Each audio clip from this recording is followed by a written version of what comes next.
ಆತ್ಮೀಯ ಸರ್ಕಾರಿ ನೌಕರರೇ, ನಿವೃತ್ತ ಸರ್ಕಾರಿ ನೌಕರರೇ, ಅನುದಾನಿತ ನೌಕರರೇ, ಪ್ರತಿಯೊಬ್ಬ ನೌಕರರ ತಾವು ಫೇಸ್ ಮಾಡ್ತಾ ಇರೋಂಥ ಪ್ರಾಬ್ಲಮ್ಗಳನ್ನು ಲೀಗಲ್ ಆಗಿ ಸಾಲ್ವ್ ಮಾಡ್ಕೊಳ್ಳೋಕ್ಕಿರೋಂಥ ಉತ್ತಮ ವೇದಿಕೆಯಾದ ಸರ್ಕಾರಿ ನೌಕರ ಮಿತ್ರ ಯೂಟ್ಯೂಬ್ ಚಾನಲ್ಗೆ ಆತ್ಮೀಯವಾದ ಸ್ವಾಗತ. ಸ್ನೇಹಿತರೆ, ನಿನ್ನೆ ದಿನ ಬೆಂಗಳೂರಿನ ಅರಮನೆ ಮೈದಾನದಲ್ಲಿ ನಡೆದಂತಹ ನೌಕರರ ಮಹಾಸಮ್ಮೇಳನದಲ್ಲಿ ಪ್ರತಿಯೊಬ್ಬ ನೌಕರರಿಗೆ ನಿರಾಶೆಯಾಗಿದೆ. ಯಾವುದೇ ಸಿಹಿ ಸುದ್ದಿಗಳು ಸಿಕ್ಕಿಲ್ಲ. 7th ಪೇ ಕಮಿಷನ್ ಜಾರಿಯ ಬಗ್ಗೆ ಯಾವುದೇ ಘೋಷಣೆ ಆಗಿಲ್ಲ. ಇದರಿಂದಾಗಿ ಎಲ್ಲ ನೌಕರರು ನೌಕರ ಸಂಘಗಳ ಮೇಲೆ ಆಕ್ರೋಶ ವ್ಯಕ್ತಪಡಿಸಿದರು. ಯಾವಾಗ 7th ಪೇ ಕಮಿಷನ್ ಜಾರಿ ಆಗುತ್ತೆ ಅಂತ. ಈ ಬಗ್ಗೆ ನೌಕರ ಸಂಘದ ಅಧ್ಯಕ್ಷರು ನೌಕರ ಸಂಘದ ವತಿಯಿಂದ ಮಾನ್ಯ ಮುಖ್ಯಮಂತ್ರಿಗಳಿಗೆ ಮನವಿಯನ್ನು ಸಲ್ಲಿಸಿದರೆ ತಕ್ಷಣ 7th ಪೇ ಕಮಿಷನ್ ಜಾರಿ ಆಗಬೇಕು ಅಂತ. ಅವರ ಪತ್ರದಲ್ಲಿ ಏನಿದೆ, ಏನೇನು ಒತ್ತಾಯ ಮಾಡಿದ್ದಾರೆ ಅಂತ ವಿವರವಾದ ಮಾಹಿತಿಯನ್ನು ತಿಳ್ಕೊಳ್ಳೋಣ.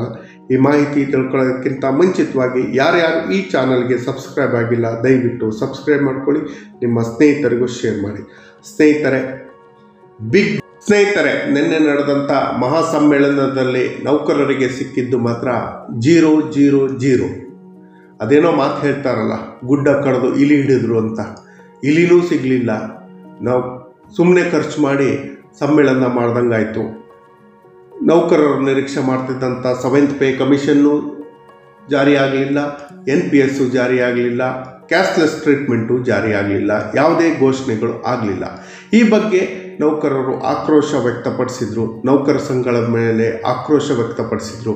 ಇದಕ್ಕಾಗಿ ನೌಕರ ಸಂಘ ಹಾಗೂ ನೌಕರ ಸಂಘದ ಅಧ್ಯಕ್ಷರು ಶ್ರೀ ಷಡಾಕ್ಷರಿರವರು ಮಾನ್ಯ ಮುಖ್ಯಮಂತ್ರಿಗಳಿಗೆ ಲೋಕಸಭಾ ಚುನಾವಣೆಗಿಂತ ಮುಂಚಿತವಾಗಿ ಎಲ್ಲ ಸರ್ಕಾರಿ ನೌಕರರಿಗೆ, ನಿವೃತ್ತರಿಗೆ 7th ಪೇ ಕಮಿಷನ್ನ ತಕ್ಷಣ ಜಾರಿ ಮಾಡಬೇಕು. ಕರ್ನಾಟಕ ರಾಜ್ಯದಲ್ಲಿ ಸುಮಾರು 5,25,000 ಸರ್ಕಾರಿ ನೌಕರರಿದ್ದೀವಿ. 31 ಜಿಲ್ಲೆಗಳಲ್ಲಿ ಎಲ್ಲ ತಾಲೂಕು ಮಟ್ಟದಲ್ಲಿದ್ದೀವಿ. 7th ಪೇ ಕಮಿಷನ್ನು ಜಾರಿ ಆಗಿಲ್ಲ. 7th ಪೇ ಕಮಿಷನ್ ರಚನೆ ಆಗಿ ಸುಮಾರು 14 ತಿಂಗಳಾದರೂ ಇದುವರೆಗೆ ಜಾರಿಯಾಗಿಲ್ಲ. ಅದೇ 6th ಪೇ ಕಮಿಷನ್ನು ಕೇವಲ 8 ತಿಂಗಳ ಒಳಗಾಗಿ ವರದಿ ಜಾರಿಯಾಗಿ 30% ಉಪ್ಲಿಟ್ಮೆಂಟನ್ನು ತಕ್ಷಣ ಕೊಟ್ಟಂಥ ಉದಾಹರಣೆ ಇದೆ. ಆದರೆ 7th ಪೇ ಕಮಿಷನ್ ಜಾರಿ ಆಗ್ತಿಲ್ಲ.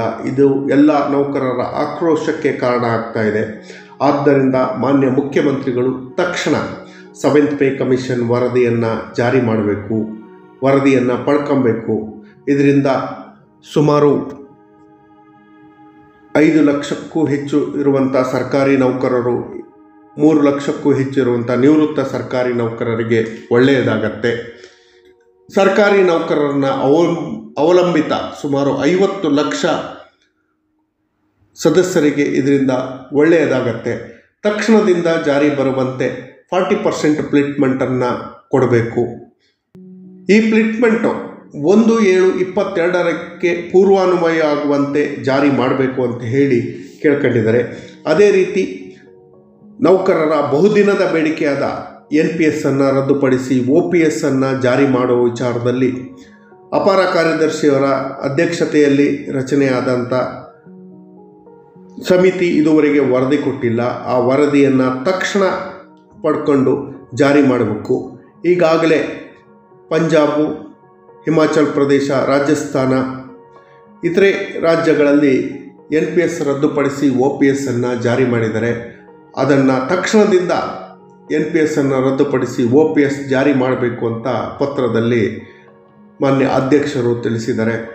ಅದೇ ರೀತಿ ನೌಕರರ 3ನೇ ಬೇಡಿಕೆಯಾದ ಕ್ಯಾಶ್ಲೆಸ್ ಟ್ರೀಟ್ಮೆಂಟ್, ಇದು ತುಂಬ ಇಂಪಾರ್ಟೆಂಟು. ಹಿಂದಿನ ಸರ್ಕಾರದಲ್ಲಿ ನಾಮಕಾವಸ್ಥೆಗೆ ಉದ್ಘಾಟನೆ ಆಗಿತ್ತು. ಆದರೆ ತಾಂತ್ರಿಕ ಕಾರಣದಿಂದ ಈ ಕ್ಯಾಶ್ಲೆಸ್ ಟ್ರೀಟ್ಮೆಂಟ್ ಯೋಜನೆ ಜಾರಿಗೆ ಬಂದಿರಲಿಲ್ಲ. ಅದನ್ನು ತಕ್ಷಣ ಜಾರಿ ಮಾಡಬೇಕು. ನೌಕರರಿಗೆ ಹಾಗೂ ಕುಟುಂಬ ವರ್ಗದವರಿಗೆ ಇದರಿಂದ ಉಪಯೋಗ ಆಗತ್ತೆ. ಕ್ಯಾಶ್ಲೆಸ್ ಟ್ರೀಟ್ಮೆಂಟನ್ನು ತಕ್ಷಣ ಜಾರಿ ಮಾಡಬೇಕು ಅಂತ ಪತ್ರದಲ್ಲಿ ತಿಳಿಸಿದರೆ, ಅಧ್ಯಕ್ಷರು ಏನೇ ಪತ್ರಗಳನ್ನು ಬರೆದರೂ ಕೂಡ ಎಫೆಕ್ಟ್ ಆಗಿಲ್ಲ. ನೌಕರ ಸಂಘಗಳಿಂದ ನೌಕರರಿಗೆ ನಿರಾಶೆನೇ ಕಾಡಿದೆ ಬಿಟ್ಟರೆ ಬೇರೇನೂ ಯೂಸ್ ಆಗಿಲ್ಲ. ದಯವಿಟ್ಟು ಈ ಮಾರ್ಗದ ಜೊತೆಯಲ್ಲೇ ಬೇರೆ ಮಾರ್ಗಗಳ ಮೂಲಕ ನೌಕರರ ಹಿತ ಕಾಪಾಡುವಂತೆ ನೌಕರ ಸಂಘಗಳಲ್ಲಿ ಮನವಿ ಮಾಡ್ತೀನಿ. ತಕ್ಷಣದಿಂದ ಲೋಕಸಭಾ ಚುನಾವಣೆಗಿಂತ ಮುಂಚಿತವಾಗಿ 7th ಪೇ ಕಮಿಷನ್ ಇಂಪ್ಲಿಮೆಂಟ್ ಆಗಿ ಹೊಸ ಸಂಬಳ ಸಿಗಬೇಕು, NPS ರದ್ದಾಗಿ OPS ಜಾರಿಯಾಗಬೇಕು, ಕ್ಯಾಸ್ಟ್ಲೆಸ್ ಟ್ರೀಟ್ಮೆಂಟು ತಕ್ಷಣ ಜಾರಿಯಾಗಬೇಕು ಅಂತ ಹೇಳಿ ನೌಕರ ಸಂಘಗಳಲ್ಲಿ ಮಾನ್ಯ ಮುಖ್ಯಮಂತ್ರಿಗಳಲ್ಲಿ ಕೇಳ್ಕೊಳ್ತೀನಿ. ನೌಕರರ ಹಿತ ರಕ್ಷಣೆ ಮಾಡುವುದು ನೌಕರ ಸಂಘದ ಕರ್ತವ್ಯ. ದಯವಿಟ್ಟು ಇದ್ರ ಬಗ್ಗೆ ಗಮನ ಹರಿಸಿ. ಈ ವಿಡಿಯೋ ಇಷ್ಟ ಆದರೆ ದಯವಿಟ್ಟು ಸಬ್ಸ್ಕ್ರೈಬ್ ಮಾಡ್ಕೊಳ್ಳಿ. ಜೈ ಹಿಂದ್, ಜೈ ಕರ್ನಾಟಕ ಮಾತೆ.